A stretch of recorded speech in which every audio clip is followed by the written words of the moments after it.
Bem, quando a gente faz uma análise do Novo Testamento e dos princípios e começos da religião cristã, a gente percebe,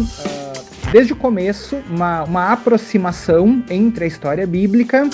e personagens ou cenários do continente africano. Então, para dar alguns exemplos, assim que Jesus nasce, o Evangelho de Mateus nos conta que Herodes ele realiza um decreto de morte para as crianças recém-nascidas lá em Belém,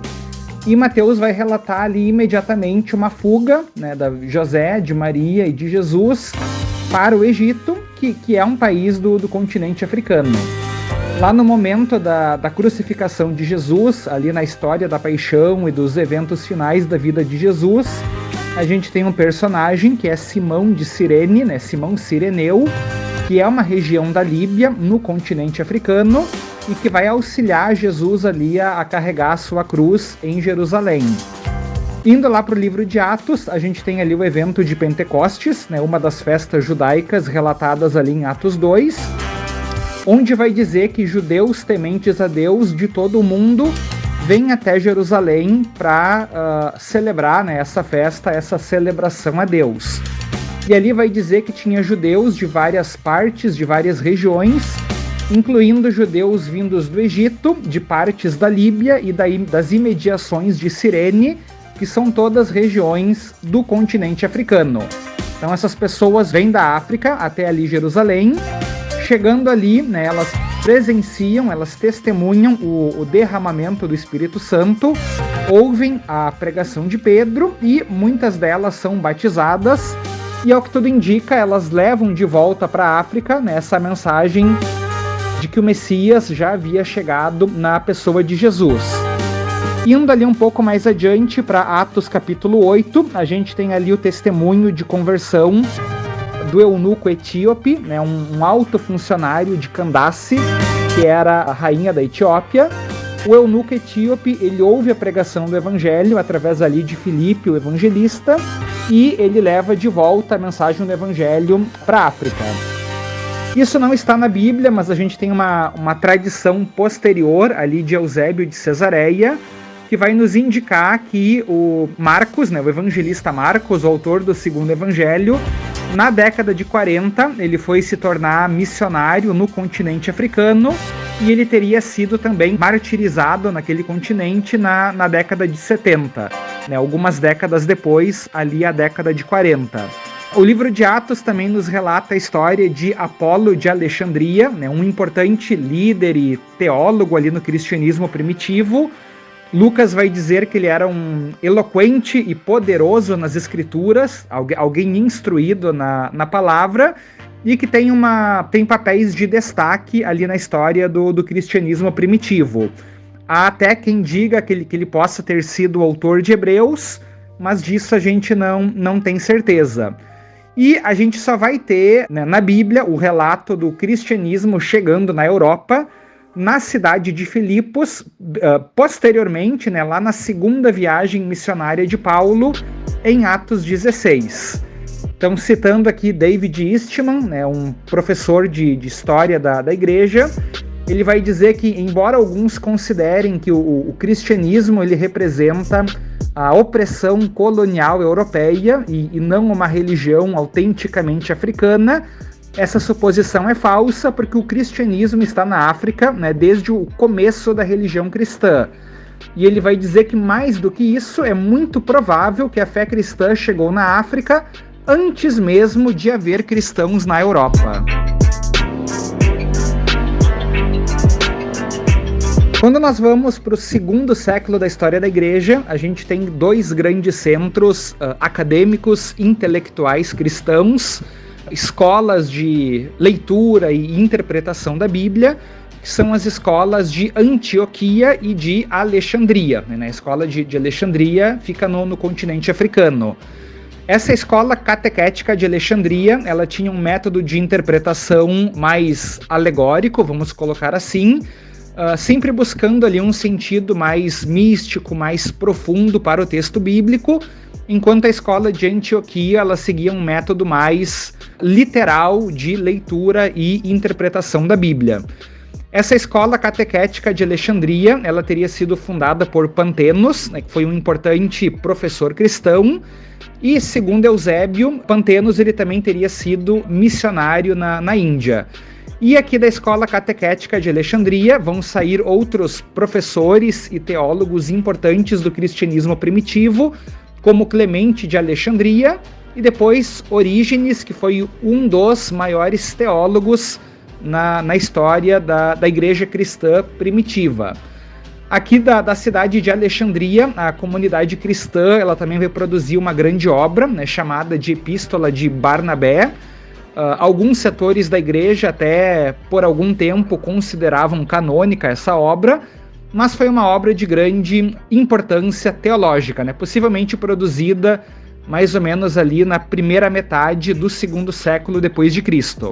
Esse Barnabé não deve ser confundido com o Barnabé lá do livro de Atos, companheiro do apóstolo Paulo, né? É outro personagem. Então a gente vê aqui em Alexandria um grande centro intelectual, acadêmico, cristão, do qual saíram mestres importantes do cristianismo e também obras teológicas cristãs importantes. Segundo os historiadores da história da igreja, né, o primeiro país a oficializar o cristianismo como a sua religião oficial teria sido a Armênia, que é um país asiático, e isso teria acontecido em 304 d.C. Seguindo a Armênia, né, a próxima nação a oficializar o cristianismo como a sua religião teria sido a Abissínia, que hoje corresponde aos territórios da Etiópia e da Eritreia, no continente africano, enquanto o Império Romano só teria oficializado o cristianismo como religião do Estado quase ao final do quarto século, no ano 380, sob o imperador Teodósio. O que isso significa? Isso significa que a gente tem uma oficialização da fé cristã, uma adoção do cristianismo como religião oficial, antes na África do que no próprio Império Romano. E uma informação curiosa é que aí nos últimos anos, né, talvez uns 10 anos para cá, muitos historiadores eles têm questionado a afirmação de que a Armênia teria sido a primeira nação ou território cristão e que, pelo contrário, os territórios da Abissínia teriam oficializado o cristianismo antes mesmo que na Armênia. E se essa informação ela se comprovar correta, então a gente tem o cristianismo adotado oficialmente em primeiro lugar na África, antes mesmo do que na Ásia ou na Europa. Como o cristianismo era uma religião ilícita dentro do Império Romano, então os primeiros séculos da história da igreja produziram muitos mártires. Então, os cristãos foram perseguidos por se recusarem a adorar os deuses romanos, por se recusarem a prestarem culto ao imperador. E o continente africano ele também produziu muitos mártires, né? Então, muitos africanos foram presos, torturados, martirizados, mortos por causa da sua fé em Cristo. Então nós temos os mártires de Cartago, nós temos os mártires da Numídia, nós temos os mártires de Cilium, que seria o primeiro registro público de mártires cristãos na região do Maghreb, no continente africano. Então nós temos muitos irmãos africanos que ali nos primeiros 3, 4 séculos do cristianismo, por amor a Jesus, entregaram a sua vida. Então, muito tocantes são os relatos de martírio de Perpétua e Felicidade. Perpétua era uma moça africana, pertencia à nobreza africana, era uma moça rica, bem educada, sabia ler e escrever, que eram habilidades incomuns para a época, ainda mais para uma mulher. Na época da morte dela, ela era uma recente mãe, então ela ainda estava amamentando o bebê. E muito do que a gente sabe sobre o martírio dela e o martírio de outros cristãos africanos chegaram até nós através dos próprios escritos dela. Já a Felicidade era uma moça cristã de classe mais baixa, era escrava e também ela estava grávida quando havia sido presa e acabou sendo martirizada pouco tempo depois do seu parto. Então, muitos desses cristãos africanos, até hoje, eles são fonte de inspiração, né, para nós que olhamos aí para a história da igreja e para esses grandes cristãos que viveram aí no passado e selaram a sua fé com o seu sangue. Por volta do ano 190 d.C., ao final ali do segundo século, nós temos a Bíblia sendo traduzida para o latim, primeiramente na África, antes mesmo, né, lá da versão Vulgata, né, de Jerônimo, antes mesmo das traduções que foram realizadas na Europa, e traduções essas que provavelmente eram utilizadas ali nas comunidades cristãs de Cartago. Então a gente não só tem uma oficialização do cristianismo no continente africano, antes mesmo da Europa, a gente também tem tradução da Bíblia para o latim antes na África do que na Europa. E o continente africano, ele não apenas recebeu passivamente a doutrina e a fé cristã, mas moldou, né, a teologia, os estudos, a maioria das importantes doutrinas cristãs. E aqui a gente pode pensar em uma série de autores e de nomes, como Clemente de Alexandria, que fez parte lá da escola catequética fundada pelo Panteno, Júlio Africano, Orígenes, que foi um dos maiores teólogos, não só do cristianismo primitivo, mas de toda a história da igreja, Cipriano de Cartago, Tertuliano de Cartago, que foi o primeiro teólogo a utilizar a palavra trindade, Agostinho, também um dos maiores nomes da teologia cristã, Minúcio Félix, que foi um advogado africano em Roma,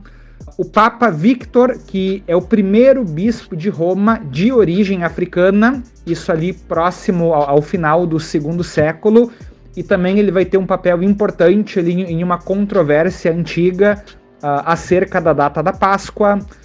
Atanásio de Alexandria, que lá na época do Concílio de Nicéia vai ter um papel importante ali nos debates quanto à Trindade e à plena divindade de Jesus Cristo. Então a gente tem uma série de nomes de teólogos africanos que não apenas receberam a fé cristã, mas que moldaram, que influenciaram de forma marcante o desenvolvimento doutrinário da religião cristã. Outro aspecto importante também é que é o deserto africano que deu origem ao monasticismo, né, os chamados padres ou pais do deserto, né, que eram eremitas, monges, freiras,